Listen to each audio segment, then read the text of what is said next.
Pourquoi tu s'étais préoccupé, Menvati? Shaguni Bai vient ici, après tout ce temps, pour lire l'avenir de Joda. Et je ne sais pas ce qu'elle révélera. Qu'est-ce que lui réservait donc le destin? Joda n'en avait aucune idée, et Menavati non plus. Menavati s'inquiétait beaucoup concernant l'avenir de sa fille. Parce qu'aujourd'hui, Shaguni Bai allait lire l'avenir de Joda. Ce jour était non seulement l'anniversaire de Joda, mais le jour d'un nouveau départ pour elle. Ce voyage allait changer le cours de son histoire. Pas seulement ce jour-là, mais sa vie entière. C'était le début de la première phase de la vie de Joda. Ce palanquin n'allait pas seulement la conduire au temple, mais à son destin aussi.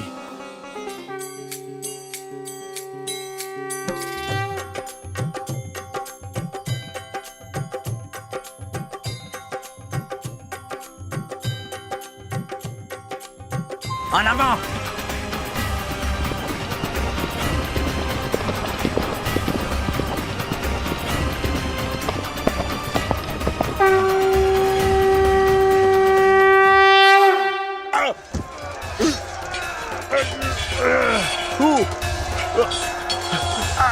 Allons-nous-en, Joda! Joda, partons d'ici!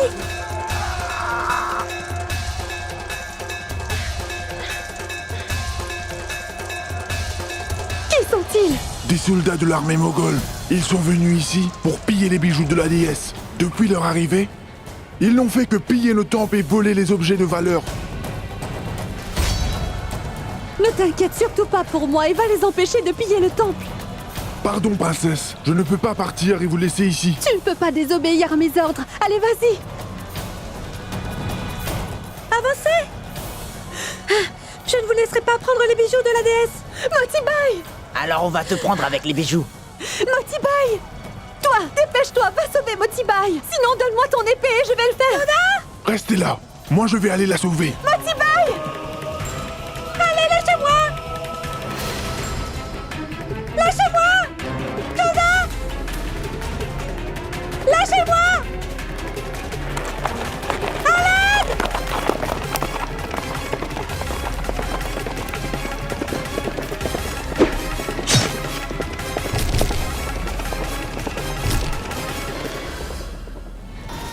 J'ai été formée de cette poussière. Je le jure sur cette terre que je rapporterai la tête de celui qui... Cercler tout le périmètre. Est-ce que tu te souviens m'avoir demandé, oncle Khan, pourquoi je me parfumais toujours les pieds? Aujourd'hui, cette habitude que j'ai nous sera utile. Celui qui a eu le malheur de voler mes babouches, je lui couperai la tête. Ainsi soit-il.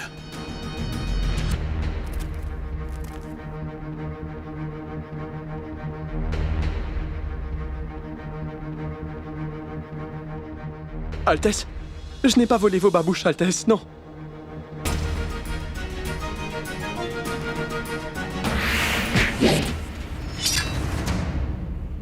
Je n'oserais jamais voler vos chaussures, Altesse.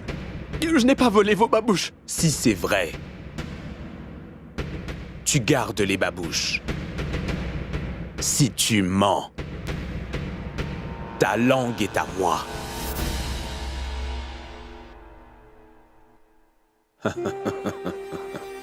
Jalal, pardonnez-moi, s'il vous plaît. Certaines personnes aiment mes chaussures encore plus que moi, oncle Khan.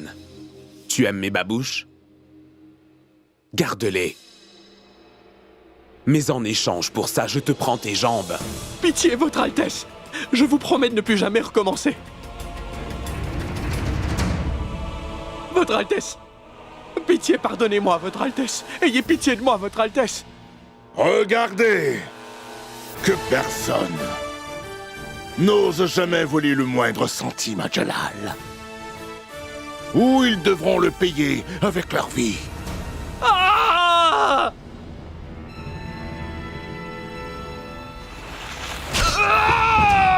Faites-le s'asseoir devant la mosquée.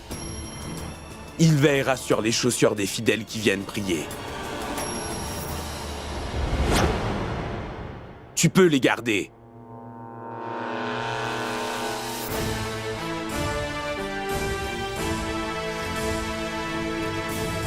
À chaque fois qu'il verra ses babouches,